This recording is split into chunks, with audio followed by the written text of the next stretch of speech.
राधा रानी के मायके पर बात छिड़ी और दो संतों के बीच एक तरह से जुबानी जंग छिड़ गई है। ये जंग का पटाक्षेप कैसे होगा हम जानेंगे। पंडित प्रदीप मिश्रा हमारे साथ हैं। आपका स्वागत है न्यूज़ 18 में। श्री शिवाय नमस्तुभ्यम। न्यूज़ 18 के सभी श्रोता भाई बहनों को हर हर महादेव। सबसे पहला सवाल, ये जो वीडियो वायरल हो रहा है कितना पुराना है और क्या उसकी सच्चाई है? देखिए, कमलापुर महाराष्ट्र में ये कथा करी गई थी और 14 वर्ष पहले का वीडियो है लगभग, और उस वीडियो के क्लिप को काट काट कर छेद कर उसको छोटा करा गया। उसमें हमने राधा जी के भगवान कृष्ण के साथ विवाह भांडेर वन में जो हुआ है, ब्रह्मा जी द्वारा जो उनका कन्यादान हुआ है उसका भी वर्णन किया गया है।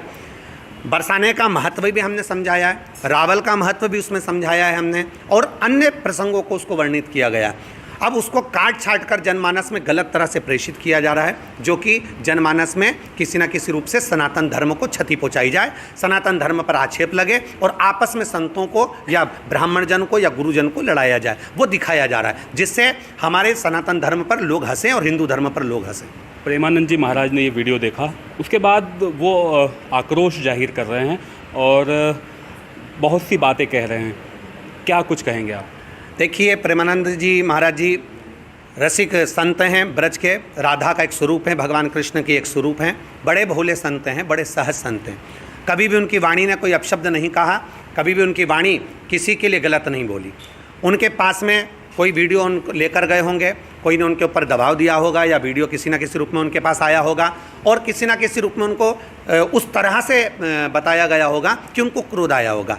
हम कहेंगे, एक मंथरा केकई को भड़का देती है, राम उनके हृदय में बैठे हैं तो राम को 14 वर्ष वन भेज देती हैं। तो कहीं ना कहीं किसी न किसी रूप में कोई ना कोई भड़काने वाला ऐसा व्यक्ति है जिसको प्रदीप मिश्रा नहीं सुहारा। और संत तो संत है, उनको सहजता, उनके हृदय में तो पाप है नहीं, वो तो इस चीज़ को जानते नहीं है कि कौन के अंदर क्या चल रहा है। उसके हृदय में कहीं ना कहीं कुछ कपट होगा, उन्होंने जाकर इनको भड़काया होगा और इनको अपशब्द कहे होंगे कि ये देखिए प्रदीप मिश्रा ने ऐसा बोल दिया, या प्रदीप मिश्रा ने वैसा बोल दिया, या इस क्लिप में ऐसा बोल दिया। नहीं तो इतने भोले संत हैं, इतने सरल संत हैं, वो कभी भी ऐसा शब्द नहीं बोलते। वो तो उनके पास में जो वीडियो दिखाने वाला व्यक्ति गया है, उसने उनको किसी न किसी तरह से गलत तरह से परिचित कर कर उनको बताया है। और मैं निवेदन करूंगा, वो तो परम पूज्य संत हैं और इस जीव से अगर गलती हुई होगी तो उनके चरणों में दंडवत है, प्रणाम है, साष्टांग है। आपने राम जी की बात कही, राम जी का मंदिर बना और सनातन की जो धर्म ध्वजा है वो कहीं ना कहीं लहरा रही है।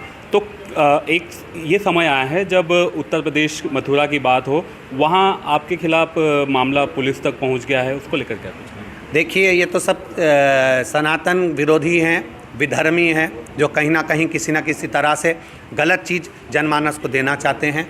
हम तो कहते हैं, जो इस चीज़ का आंदोलन कर रहे हैं या इस चीज़ का अपशब्द कर रहे हैं या कुछ भी अपशब्द बोल रहे हैं, जब रामायण को आग लगाई दी गई, जब रामायण को फाड़ दिया गया, उनके पृष्ठों को फाड़ दिया गया, तब कहाँ चले गए थे?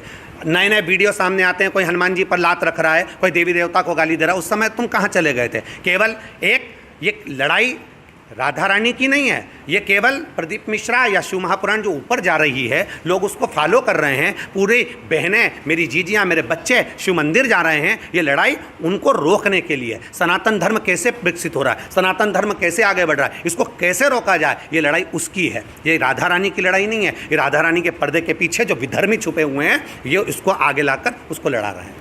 इस पूरी विवाद का या उस पूरे मामले का पटाक्षेप कैसे होगा? आप अपनी तरफ से क्या एफर्ट लगाएंगे? क्योंकि संतों के बीच में लड़ाई हो, ये कोई अच्छी बात तो नहीं है। देखिए, हमने कभी भी अपशब्द अपनी व्यासपीठ से नहीं कहा। हमारा तो दंडवत है। ब्रजवासी मेरे जीवन है, ब्रजवासी मेरे प्राण है, ब्रज की रज, उसमें खेल कर बड़ा हुआ हूँ। राधा रानी तो मेरा सर्वस्व है। मेरे सीहोर में कभी आकर देखेंगे तो राधा नाम तो जब हमेशा चलता रहता है। राधा रानी के चरणों को दंडवत करता हूँ, प्रणाम करता हूँ। ब्रजवासियों के चरणों को दंडवत प्रणाम करता हूँ। मेरी वाणी से, मेरे शब्द से, मेरी व्यासपीठ से अगर कहने में गलती हुई हो या आपको ऐसा लगा हो कि आपने ये शब्द गलत कह दिया, तो मैं राधा रानी के चरणों को भी दंडवत करता हूँ और ब्रजवासियों के चरणों को भी दंडवत करता हूँ। पर निश्चितता है, आपके हृदय में कहीं ना कहीं किसी न किसी ने गलत विचारों को भरा है। उसके लिए निवेदन करूंगा कि माता राधा रानी सबके हृदय में भक्ति का संचार करें और सब जीवों का कल्याण करें। पटाक्षेप कैसे होगा? आप जाएंगे? देखिए, समय के अनुसार अभी कथाएं रेगुलर हैं, लगभग 4 से 5 महीने तक कथा के बीच में कोई गैप नहीं है, 1-2 दिन का भी गैप नहीं है। तो अभी तो मेरा जाना नहीं होगा, पर यहाँ से मेरी राधा रानी के चरणों को दंडवत करता हूँ, प्रणाम करता हूँ, ब्रजवासियों को चरणों को प्रणाम करता हूँ, नमन करता हूँ। जब जैसे ही कथाओं का क्रम थोड़ा सा कम होगा, बीच में गैप मिलेगा, मैं ज़रूर बरसाना जाऊँगा, ब्रजवासियों के बीच में बैठूँगा और उनको प्रणाम करूँगा।